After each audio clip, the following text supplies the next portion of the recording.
as a speaker, I teach children to dress for credibility. I decided to come as old man science, and here I am. Anyway, thank you for having us. We are Ibex Puppetry. You'll see some of our animals over here. And we use art to promote. I'm going to pull off this because I need to speak. I know this speaks volumes in itself, but we use art to promote environmental sciences with Ibex Puppetry. And I want to tell you a little bit about Ibex Puppetry, a little bit about who we are and why we do what we do. So, Ibex Puppetry is the brainchild of Heather Henson. So if you know the name Henson, raise your hand. Okay, some of you have heard of the Henson family. Okay, so Heather is the youngest of Jim Henson's daughters and children, and she is a lover of nature. She grew up with wilderness in her backyard all the time, and she just became enamored with the beauty that are the animals around us, the environment around us. And she combined that with her family's love of puppetry and commissioned and worked with local artists to create these amazing puppets you'll see, and they're going to come through in a minute. And right now she's taken that love and partnered with a local organization called the Big Potato Foundation, which is based out of Apopka. If you've heard of the Big Potato Foundation, yeah, give a round of applause. They're doing some amazing work up in Apopka and around Central Florida as well. Brought to you by the Jordan family. If you know the Jordans, you know what good work they're up to. And a lot of these puppets are made by one of the members of the Jordan family. And you'll see him today. I believe he is puppeteering a panther. So that's a little bit about our history. And we go around to schools, we go around to festivals, we go anywhere we can to take this art with sound. I play drums, I do interactive drum circles with kids, and with puppet making, with the puppets set up, with them moving around to create a connection with the kids, most importantly, but with adults as well. As an educator, I'm a huge fan of Maria Montessori, and she says if you expect to see change in the world, you are not going to change adults. You need to start with the youth, and you will see the change in about 20 to 30 years. Because change doesn't happen overnight. Change is something we have to be patient with.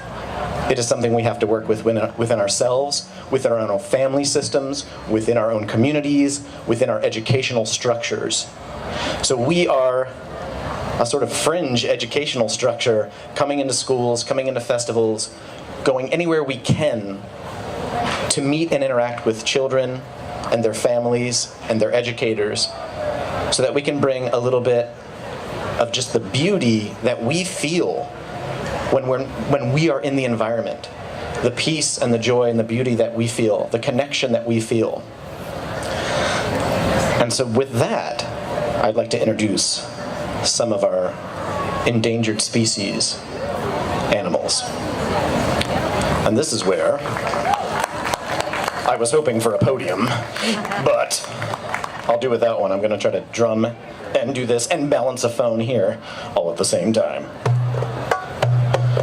So, let's introduce our catfish, who is not actually endangered, but our waterways in Florida are very endangered. And we bring the catfish around to help remind of the beauty of the waterways, of the necessity of the waterways. These waterways are veins of life for entire ecosystems all throughout the state. And right now in the drought, if you go out and look at our waterways, it's kind of frightening to think of what the animals are going through.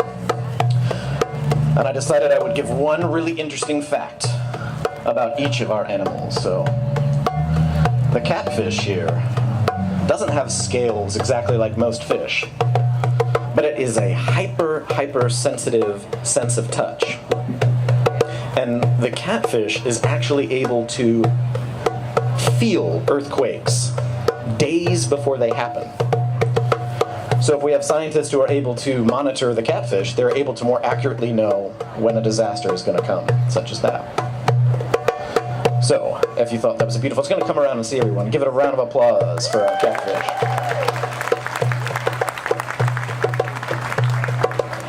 Can we get our American crocodile? Now here comes our American crocodile. It's the most confused of our puppets. Everyone always thinks it's an alligator. Our alligators are not endangered. The American crocodile is, and there is a small population of them in Florida. Something we try to do with our puppets is have animals that are either in Florida now or have been. So the American crocodile has a small population in South Florida. They've been found up as far north as Tampa Bay, but that is very rare. There's much more of them in Central and I think Northern South America. And my one interesting fact about the American crocodile is that they're one of only 2 of the crocodile species that can thrive in full saltwater environments. Now, if you like this crocodile and you're afraid it might come and give you a smile a little too close, give it a round of applause.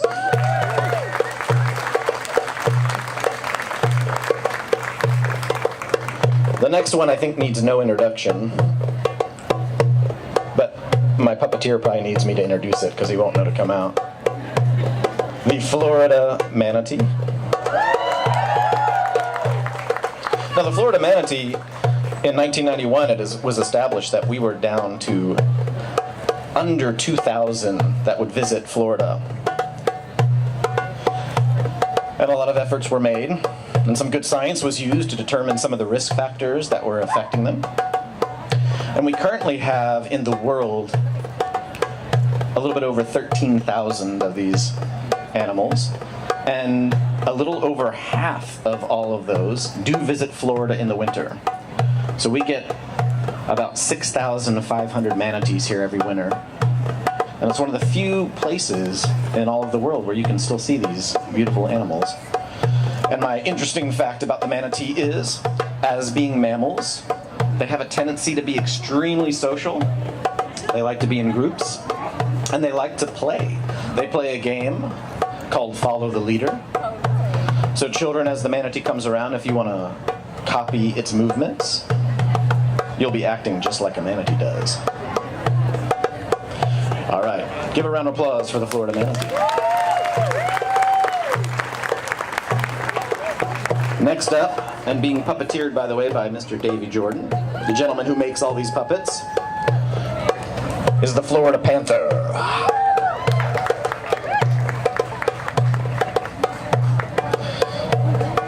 Now, the Florida panther is a very interesting creature. It is sort of misnamed. It's in the puma family and the cougar family. It's related. It's the only one of those animals left on the east coast of the United States.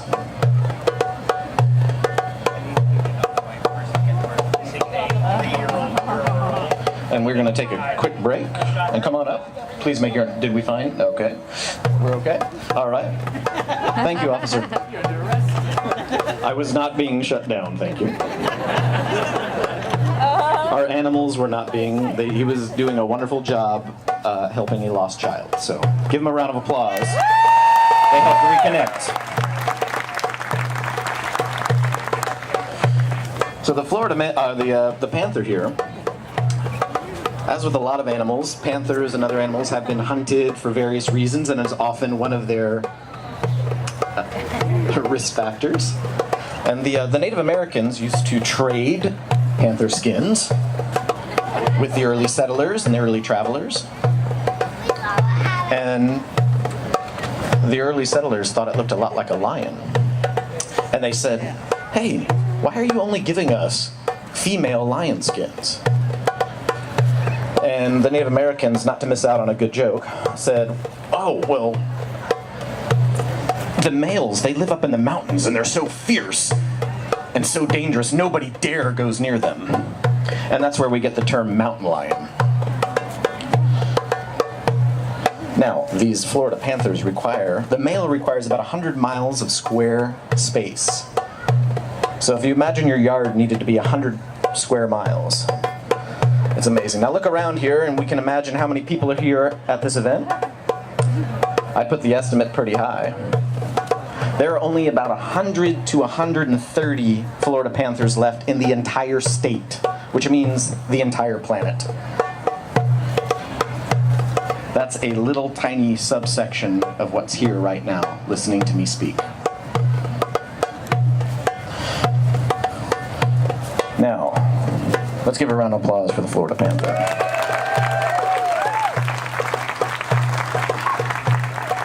And last but not least that I'm going to present right here, we have other animals, but the one I'm going to present right here is one of Heather Henson's favorites. And she's done entire shows dedicated to this animal. So everyone give a big whoop for the whooping crane. Now the whooping crane has a couple different populations. They are extremely endangered. There was a native subpopulation of whooping crane that lived in central Florida, and they were the only non-migratory whooping crane that I know about. And there was a very good intentioned scientist who got involved and tried to raise whooping cranes in captivity and then reinsert them into the central Florida environments. This unfortunately has not worked out very well. One of the factors is there's just not enough of their habitats remaining for them to exist. Another program that went on for, I think, upward of about 20 years, 10 to 20 years, was teaching the whooping crane to migrate a different path, a more safe journey from the Wisconsin area to the Chassahowitzka area of Florida. And this program was just shut down last year. It again was very well intentioned, and they actually used puppeteer to help train the young whooping crane. They put sock puppets on their hands that look like a whooping crane head. So children, if you can make a whooping crane with your hand. Now imagine you're in a full body suit, so the whooping crane can't see you. But you have to teach it how to look for food. So put your hands down in the ground and show this young whooping crane how to find food. Now the whooping crane loves wetlands, so we're gonna imagine that we're in the marsh and we're looking for small fish and other things in the murky water.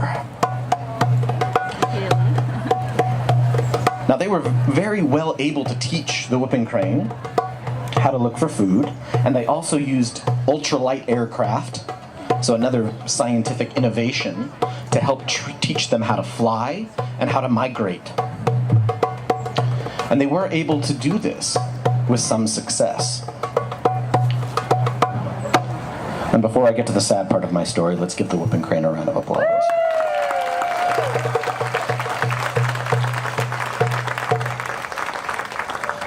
And the sad part of my story is that as much as we could do with teaching these animals and using our intellect to help train them, there was something we couldn't teach them. And that thing that we couldn't teach them sort of doomed the project from the beginning. And what we couldn't teach them is something that all parents know how to do instinctually, and that is nurture. And because they were being trained and raised in captivity, they were not learning how to nurture. And when they had their own offspring, the next generation, they weren't sure how to nurture and take care of their babies. And the mortality rate went way up. And so that program was just shut down in 2016 because it wasn't working. You have a question? Oh, okay, hi. And so with that in mind, we're going to parade in just a minute around the area. There's someone coming up to speak after me, but I want to leave you with a quote from these wonderful novels called the Earthsea trilogy. I don't know if anyone's ever read the Earthsea novels. It's a fantastic series, and there's a character in it who, when he's very young, he has to go on a journey to find really himself. It's a journey to discover who he is, and he happens to be a mage. We might say a wizard for those of us who love Harry Potter. And later on, he becomes sort of a master sage. And he's being asked, in this quote, he's being asked to use his powers to punish someone who's done something wrong. And this is his response. When a rock is lifted, the earth is lighter, the hand that bears it heavier. When it is thrown, the circuits of the stars respond, and where it strikes or falls, the universe is changed. On every act, the balance of the whole depends. The wind and seas, the powers of water and earth and light, all that these do, and all that the beasts and green things do, is well done and rightly done. All these act within the equilibrium, from the hurricane and the great whales sounding to the fall of the dry leaf and the gnat's flight. All they do is done within the balance of the whole. But we, insofar as we have power over the world and over one another, we must learn to do what the leaf and the whale in the wind do of their own nature. We must learn to keep the balance. Having intelligence, we must not act in ignorance. Having choice, we must not act without responsibility. Who am I, though I have the power to do it, to punish and reward, playing with men's destinies?